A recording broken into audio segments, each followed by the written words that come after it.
Ladies and gentlemen, we might make a start. It's 3 o'clock by my watch.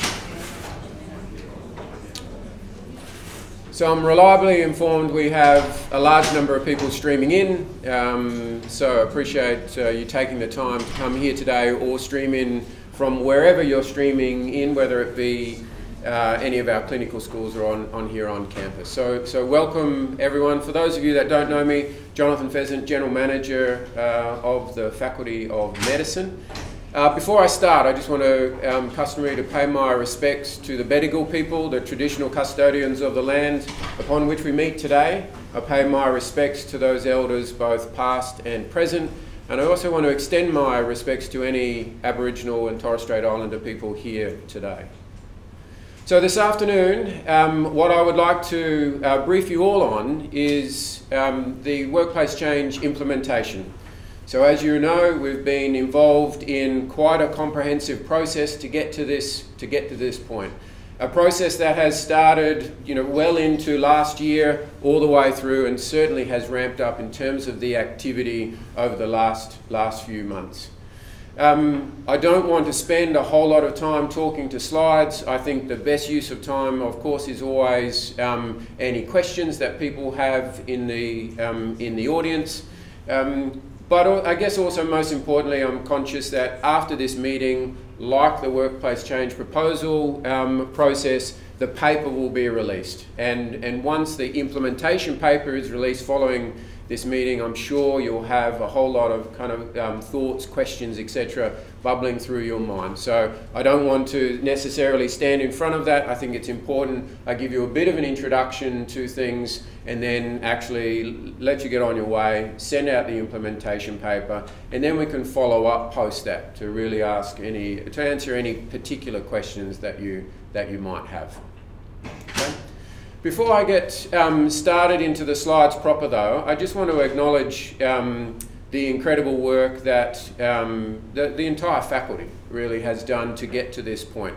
It hasn't been easy, and I acknowledge that right up front. This is an incredibly difficult process for all of us really, regardless of the outcome. And so I certainly appreciate the huge amount of support and effort, I guess, that people have put into participation in workshops, providing feedback, or generally participating in Q&A conversations. Whether you've asked a question or not, being there, participating, I think is a really important process. So thank you very much for that.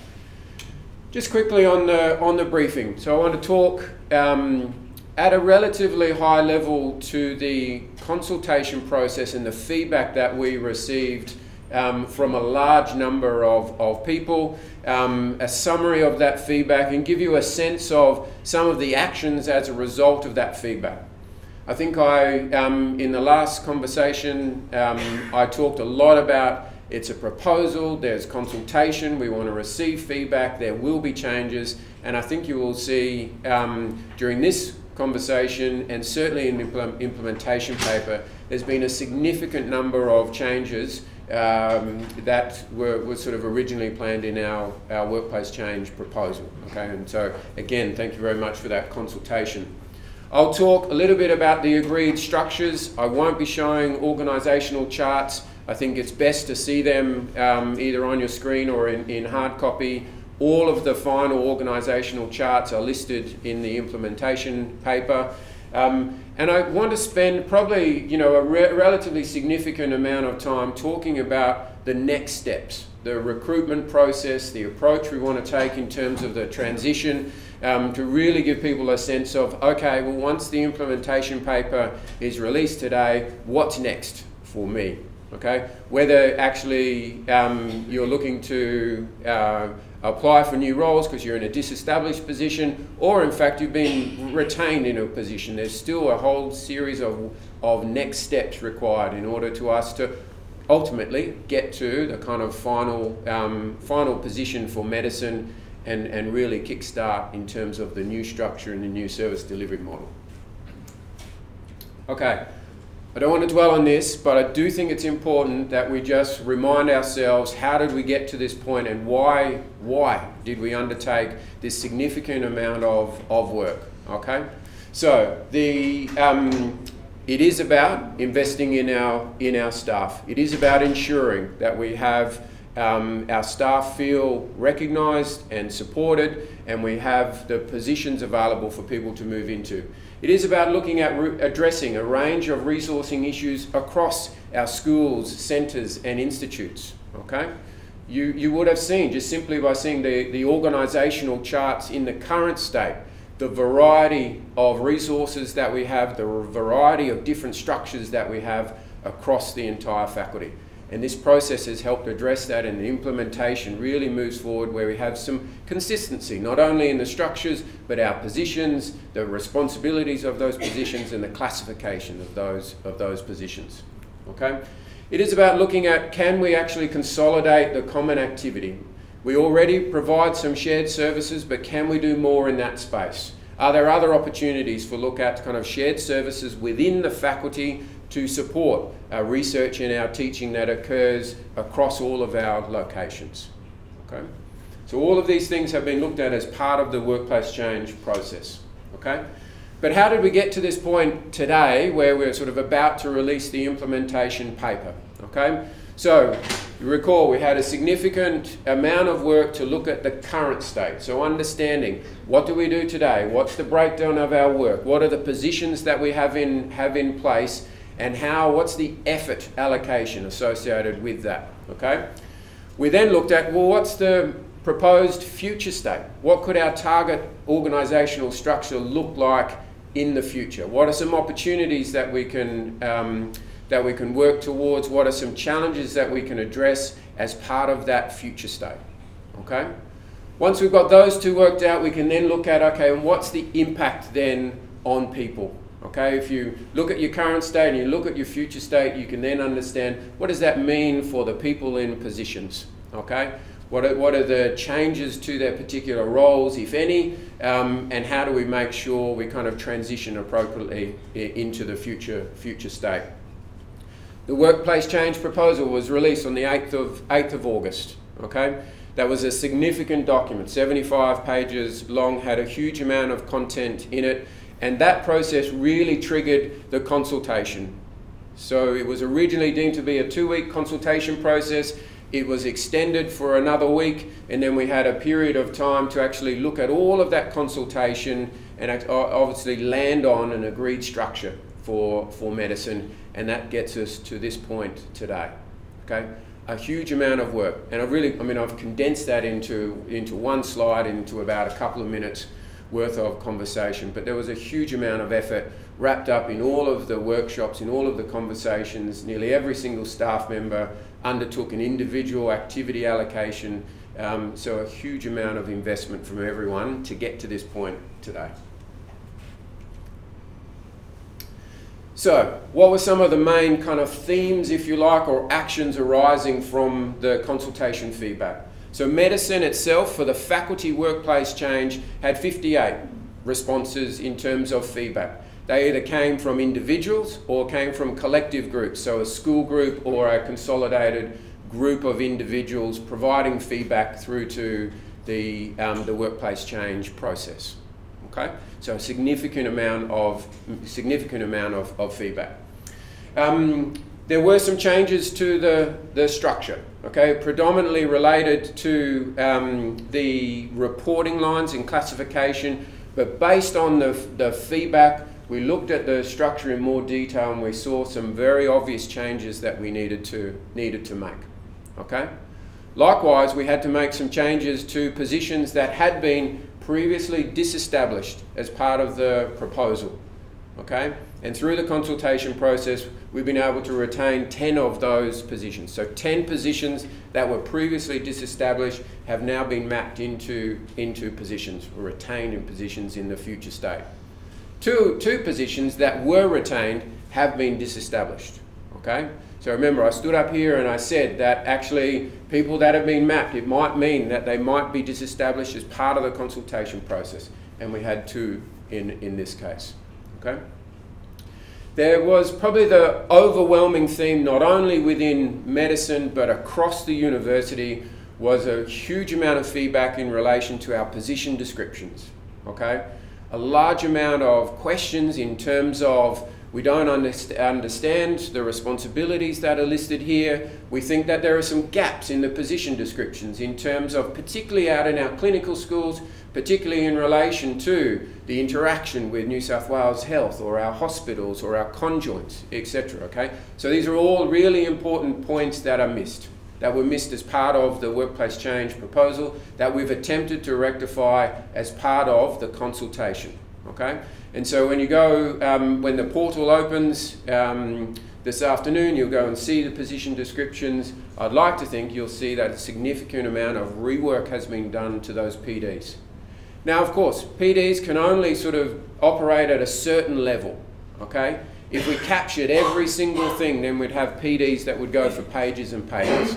Okay, so it's always about finding that right balance between giving enough sense that people get what their role is and the responsibilities, but also not so detailed that, you know, it becomes impossible to really understand and to kind of to have a conversation about every single thing that we do. But it is meant to be significant enough that someone can pick that up and get a sense of, yes, I understand what the expectation is of these particular roles, the responsibilities, who I might be interacting with, etc. Okay?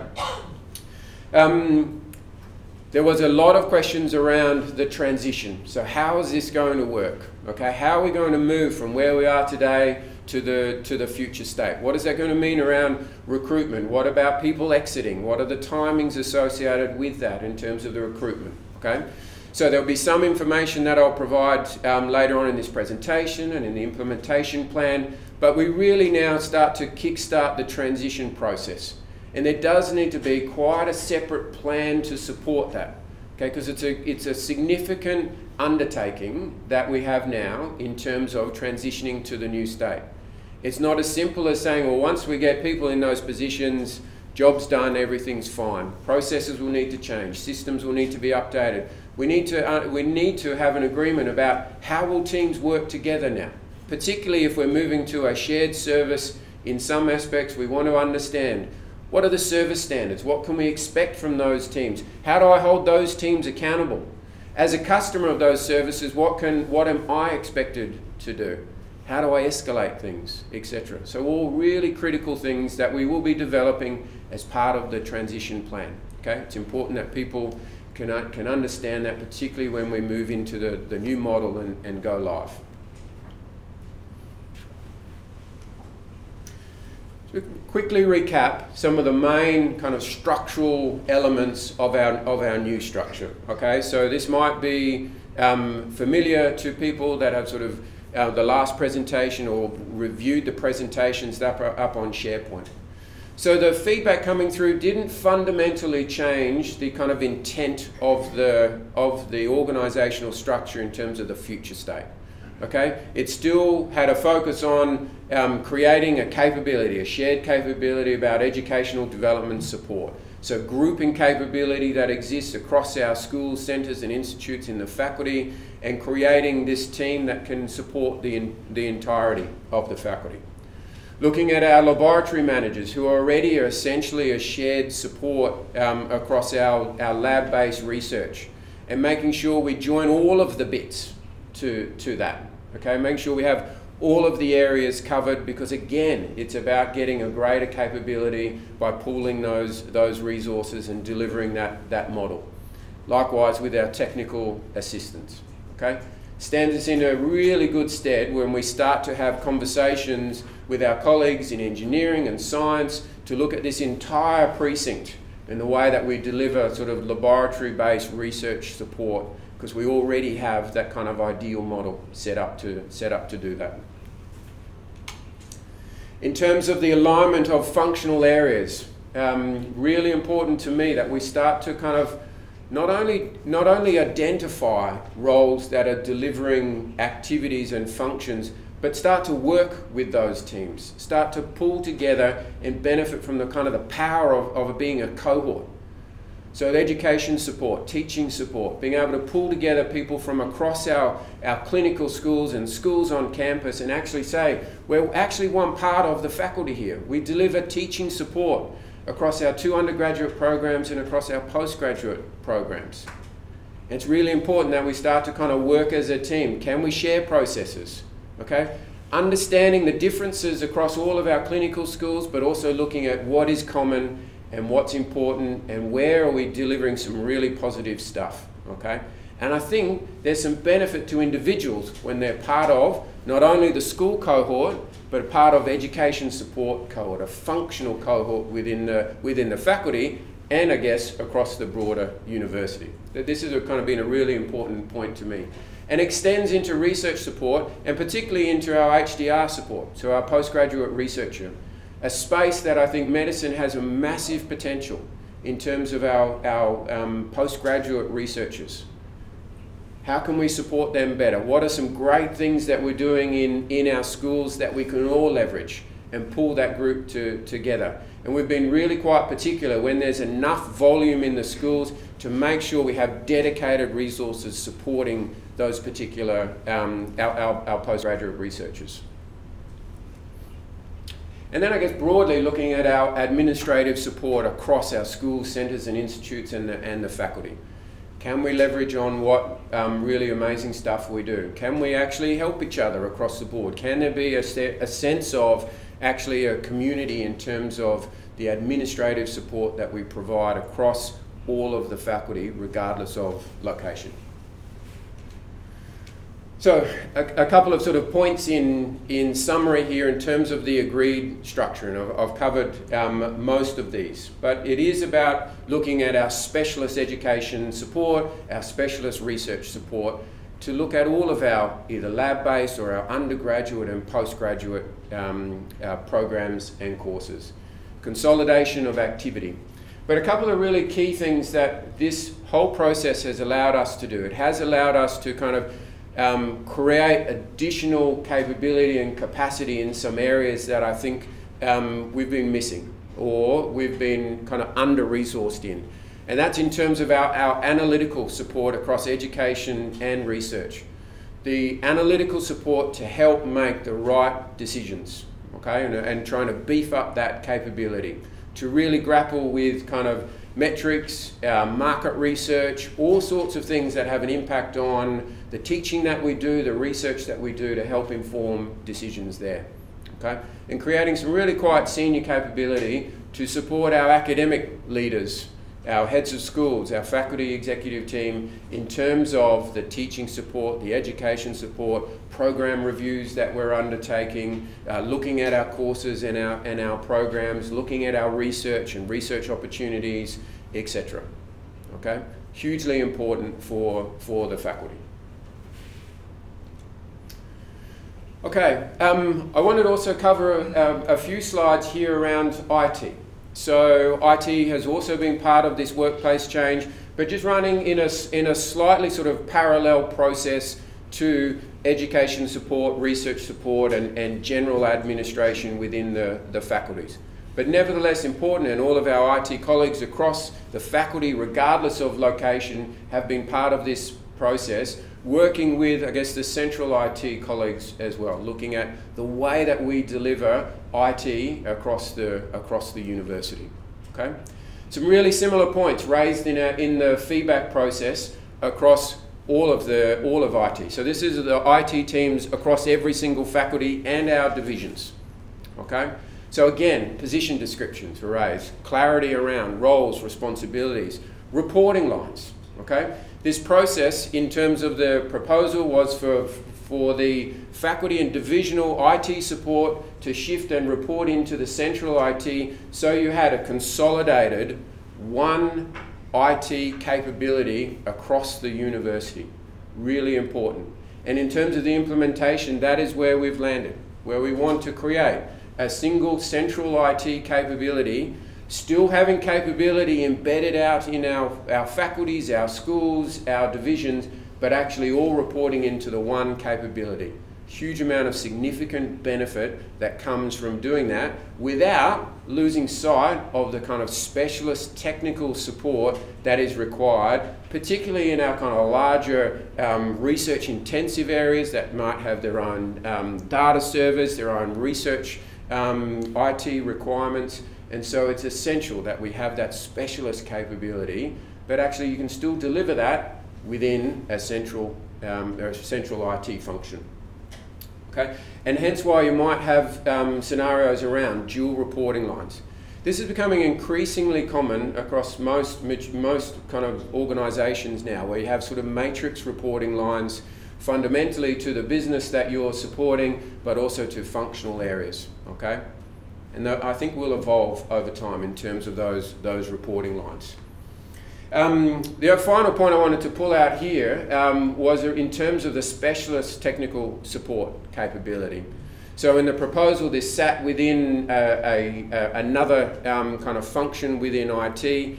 It's been deemed, based on the feedback, to be so significant that it's been picked up and elevated, if you like, and created its own capability, own function within the kind of the senior central IT capability. And for medicine, that's incredibly important, as it is for all other faculties, but particularly for medicine, to be able to have that specialist, to know we've got that specialist capability that exists today, essentially still embedded out in our areas that are required, gives us a level of comfort that actually we're going to get the support that we want, but gives those individuals delivering that support a functional home as well as a kind of a local home. Being part of that kind of cohort comes with a whole heap of kind of benefits in terms of sort of shared capability, career development, training, just simply being part of a kind of multiple teams. Okay. In just a summary of some of the actions, so a relatively large number of new positions created and quite senior positions created to support IT across the board and certainly support medicine. So, you know, a specialist technology support manager, team leader roles within the IT function. So reporting lines adjusted. The solution design and delivery team looking at both the education and the research kind of components of the business that we deliver today. Okay, so again, based on the feedback, some significant changes to the way that we deliver IT. Okay, and IT is actually moving at a significant pace because we've got multiple kind of workplace changes that have been occurring and will continue to occur. And so the faculty and divisional workplace change has really been running in parallel to a central IT capability that is that's being developed as well. Okay, to ultimately get to a point where you have a kind of a single central IT capability, and it's seamless in terms of whether actually for a customer, whether they be a researcher or a professional staff member, actually we don't really care where they live, where they're from, what team they're part of. We're just receiving the support that we require. You know, that is actually the kind of the seamless approach that we want to get to, and we'll get to. And just a similar slide in terms of the summary of the agreed structure there, where we've sort of pulled together similar roles, reporting lines for the kind of the faculty IT resources have changed depending on their specialisation. Okay, and the impact across the faculties has been very different depending on the size and the makeup of those particular teams. Okay. One final point there, again, just highlighting the importance of sort of when you create a shared service capability. Coupled with that, we need to make sure we have a clear understanding of what's the definition of the services that are going to be delivered. What are the standards or SLAs that we can expect? What is the customer's role in terms of the process? How do you escalate things, etc. All really critical components to delivering a shared service model. Okay. Let's now talk about sort of next steps. So the implementation paper gets released today, and all of this information, I should say, will be shared via multiple emails that will be coming over the next kind of days and weeks. Okay, so a huge amount of training will be provided for those people that are directly impacted in the as part of this particular process. So we've got workshops that will be running later in September, next week and the week after, around kind of resume writing, CV writing, resume skills, etc. And then also in terms of interview techniques, so preparing for interviews. I think we've said all along that we recognise that there are many people that haven't interviewed for a role for a very, very long time and might not have updated their CV. I know lots of those people have already taken part in training that has been provided. We'll again continue that training to make sure people feel supported and as best prepared as they can be as part of the process. On Monday of next week, the first round recruitment process opens for those people in disestablished positions only. Okay? So through the portal process, like other workplace change, people will be able to log in and see the kind of the new and vacant positions available for them to which they can apply. Okay? Within that portal, there'll be a sort of CV template and there'll be an explanation around that particular process. That portal will be open for a 2-week period, okay, for which you can express interest in any number of roles that are new or vacant. Okay? So about looking through the list of roles and identifying which ones are you interested in expressing interest. It's a modified process. Okay? It doesn't involve a CV and a lengthy response to selection criteria, etc. It's a modified expression of interest form where you get to articulate your roles that you're interested in and highlight some key facts for people. Okay? In terms of the second round, okay, it will depend on what happens with the expression of interest process for positions. Okay? But we can anticipate that sort of late October-ish, most positions that haven't been filled as part of that process will open up for the second round. Okay? I know this is a hugely important process for people. Okay? I can be pretty assured that there will be positions available as part of the second round process. There always has been for every single other workplace change we've done, and I don't see any difference for this one. Okay? So I think that's important to bear in mind. So that will be open to all staff. Whether it's open to internal and external at the same time will very much depend on the nature of the role and I guess the specialty of that particular role. But certainly it will always be opened internal. In most cases it will be opened internal only before it's opened external. But there may be instances where a decision's been made to open up roles internal and external. Final point on this one is you will see every new and vacant role across the university that you can apply for. It's not just about roles within the Faculty of Medicine. September and October, quite in parallel to this process, we'll be doing lots of work in terms of the transition plan. Okay, so what does that look like in terms of our processes, our systems, the onboarding of new staff, whether they're actually been here a while or not, they'll still be coming into new roles. How do we get people up to speed? How do we transition people for those that might be exiting from the university, either because they've chosen to actually leave voluntarily? Okay? How do we make sure we get handovers? How do we make sure we have a smooth transition process? Because we still need to run the $300 million faculty. Okay? We still need to make sure we've got enough effort in the system.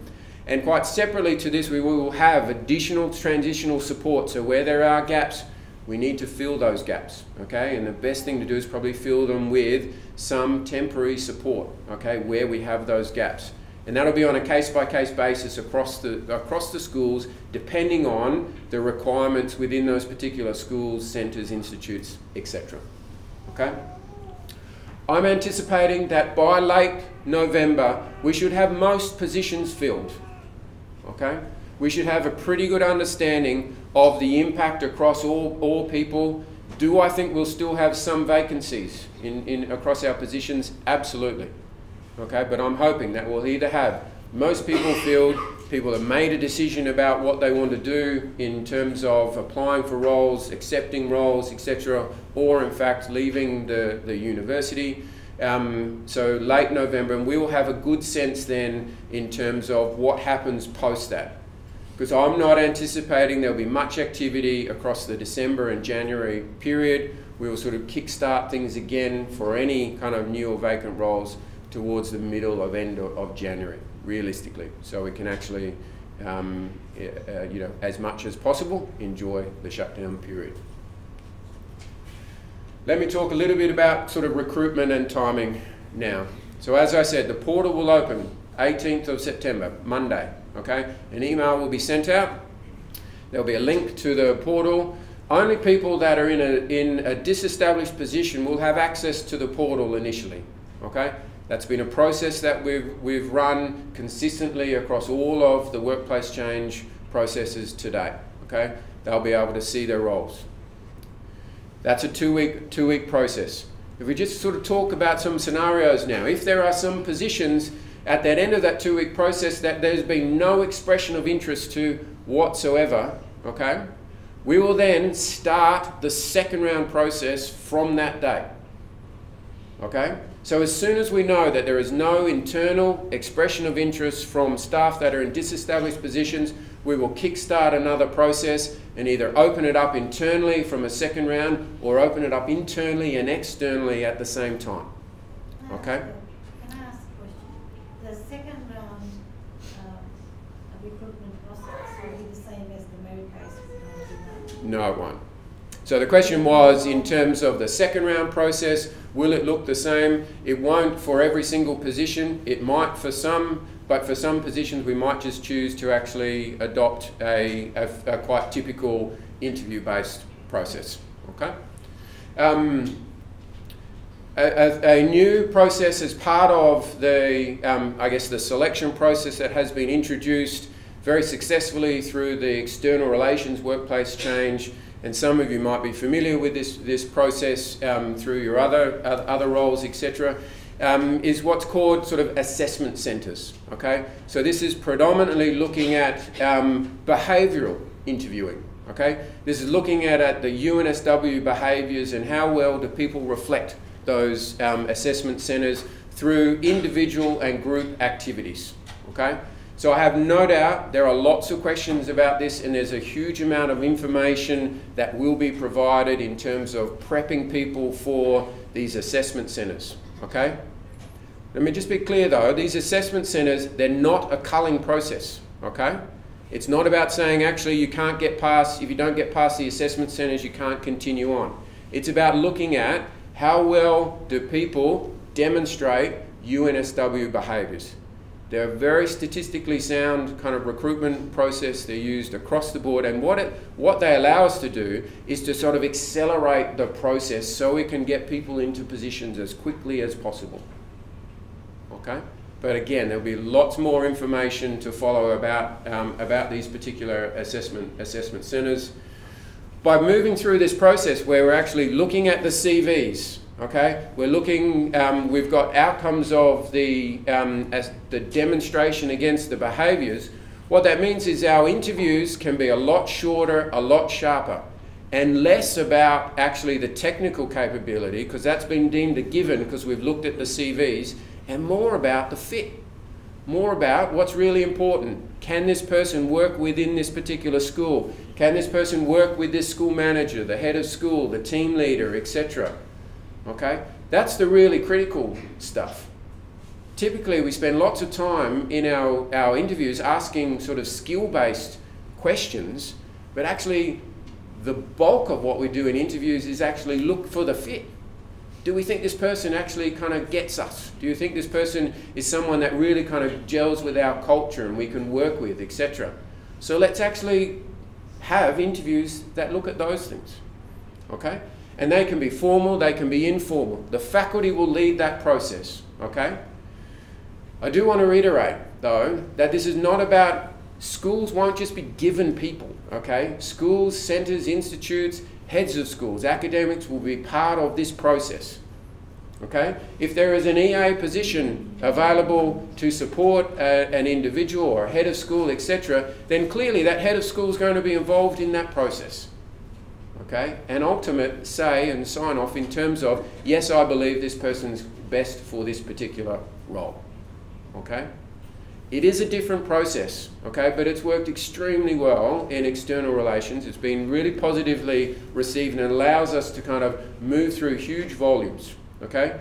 You'll only be interviewed once, okay? So if you put down an expression of interest process, so I sat on a panel for external relations, and an individual had put an expression of interest for 11 positions, okay? There was one interview. And then when we asked the question, which ones are you really interested in? He gave us 3. But he put down 11 because he wanted to demonstrate that he was keen, he had interest in these, his skills matched all of these. But at the end of the day, there were 3 that he was really keen. And that just allowed us to kind of focus our attention on those 3. Okay? So there's not going to be, if you put down 5 roles that you're interested in, it's not 5 sets of interviews. Okay, really, really important on that. I'm going to raise a question, my last sort of slide. Okay, so I am anticipating that by the kind of 30th of October, we should be in a position, as I said, that we understand kind of the first round, who's been successful, who might not have been, who actually wants to go through to sort of the second round, etc. Okay, we'll open up those positions and we can quickly move into the second round, and depending on the role, the number of positions that we have vacant will determine whether we use the assessment centre process, or again, whether we sort of modify the process to make sure we kind of move people through the recruitment process as sort of efficiently as possible.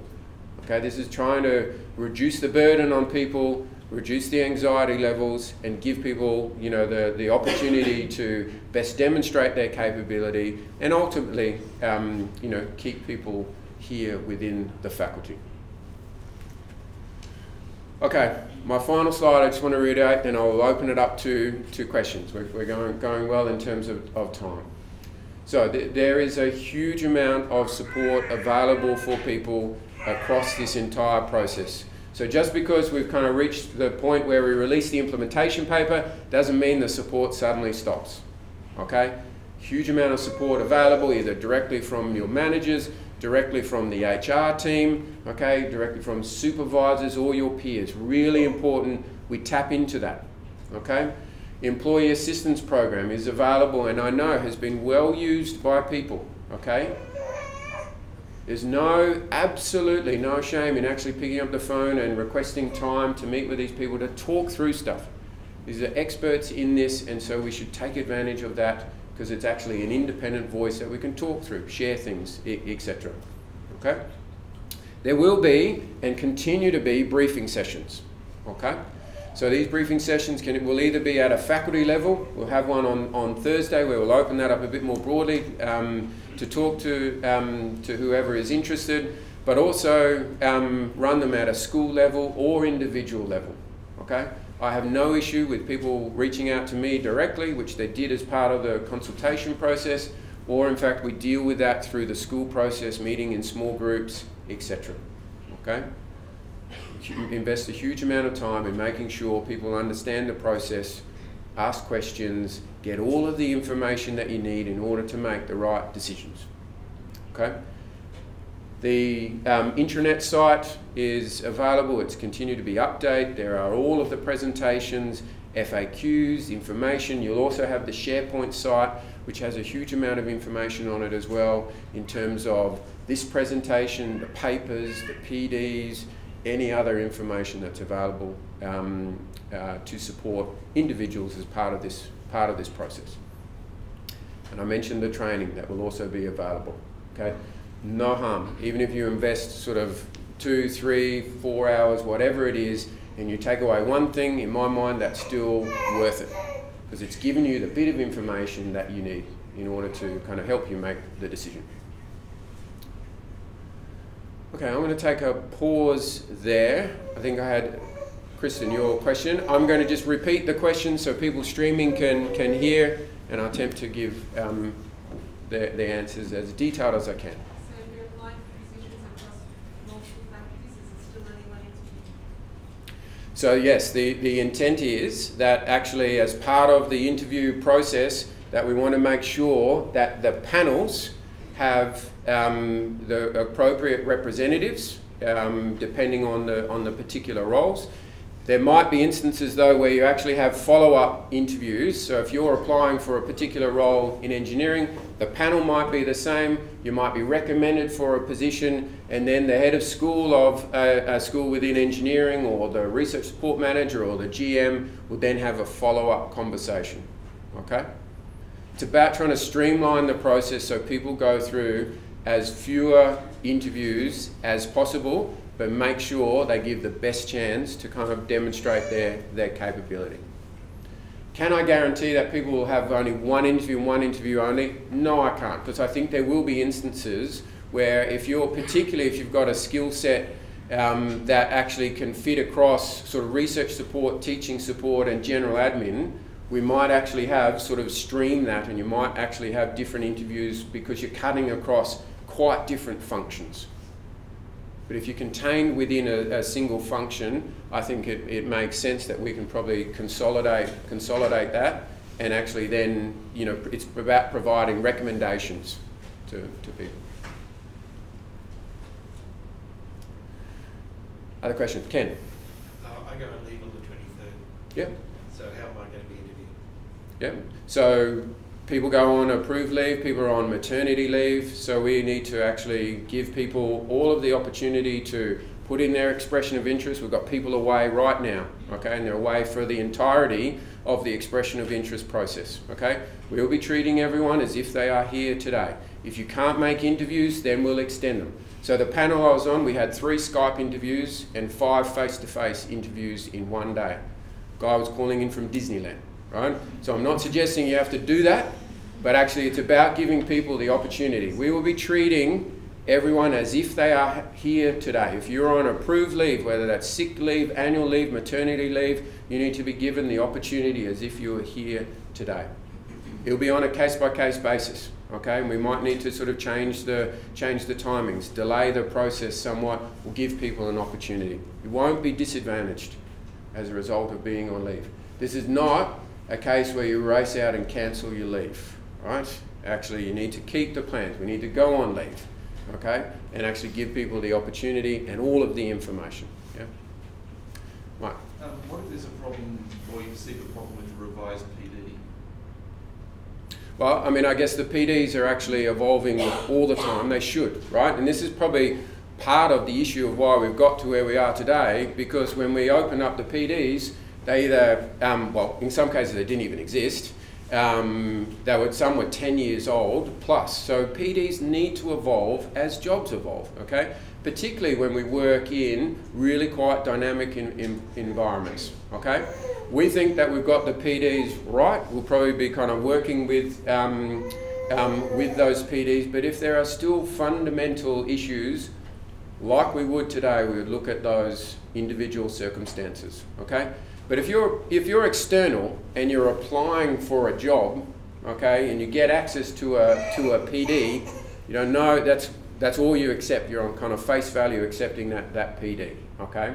So we think we've got it right. If there are fundamental issues, then let's address that, okay? But actually, this is not about, this is the PD, it's locked in, that's it. We need to be kind of evolving over time with that. What's going to happen with the people that have contracts that will actually, I've been mapped, but you know, I'm on a contract and it might affect my contract. Am I going to be renewed after my contract's finished, or what's going to happen? So good question. The question was around people that are on fixed term contracts where the end date might fall within the sort of the interview process or at least across the transition process. So it would be on a case-by-case basis where we will deal with those individuals, okay? In most cases, right, we will either renew to give people the opportunity to be in the system to apply for roles, so give people enough time where we've given them the opportunity to apply for roles. However, and I think I've kind of consistently said this, that if someone is mapped across to a role, okay, and that role is fixed term, and they were a merit-based appointment process into that role, okay? And that role is still required in the future state, and they are performing at the standard that we want them to perform, then that role will be converted to continuing, Okay, I've said that all along. It's been really important to me. It's about investing in our staff. I want to shift away as much as possible from the reliance on fixed-term contracts. Okay, we couldn't convert as part of this process immediately. Okay, so that's why we've said as roles come to the end, we need to assess those on a case-by-case basis, go through those checklists, and if actually it's a yes to all of those, I want to be shifting to, where possible, conversion of contracts. Okay, it might vary though. Okay, it might be dependent on the particular nature of the role that you do, and if things are still kind of, you're in a transitional team, etc., that might vary, but in many cases we want to be converting people to continuing. Okay? Other questions? Got 14 minutes. So you spoke about putting in expressions of interest in, and you'll have the first round forms established, and you may open it up for external. The second round, if you've got not enough interest, how much interest do you need to get per position? If there's one job going in one area and there's one person applied, will you automatically open it up external? Is there a certain number? So no, there's no number. By little interest, I mean no interest, right? So if no one has expressed an interest in a particular position, we can then trigger another process to actually open that up, internal and external, second round, okay? But if one person has expressed an interest in the role, then we actually need to follow that process all the way through, okay? I keep on forgetting to repeat the question, so I hope people streaming can kind of follow the question based on my answer. Remember to do that. Other questions?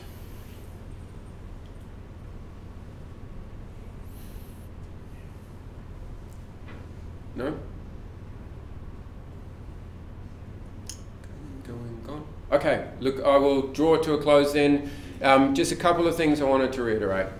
Thank you so much for your support and input during this time. It has been an incredibly difficult time. I acknowledge that up front, and I've been hugely impressed with how people, I guess, have kind of rallied within their respective teams and as individuals to participate in the process.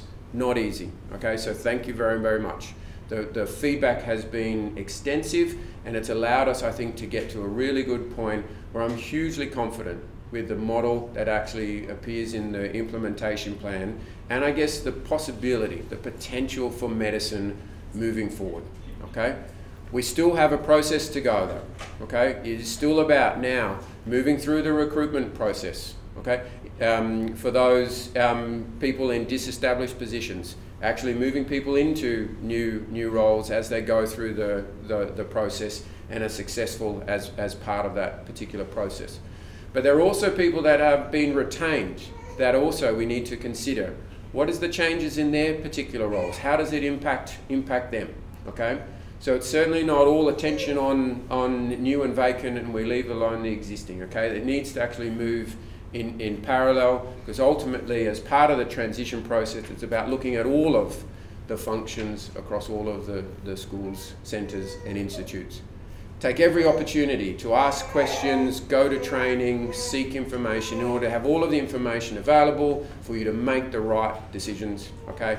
And please don't hesitate to reach out and ask for help if required.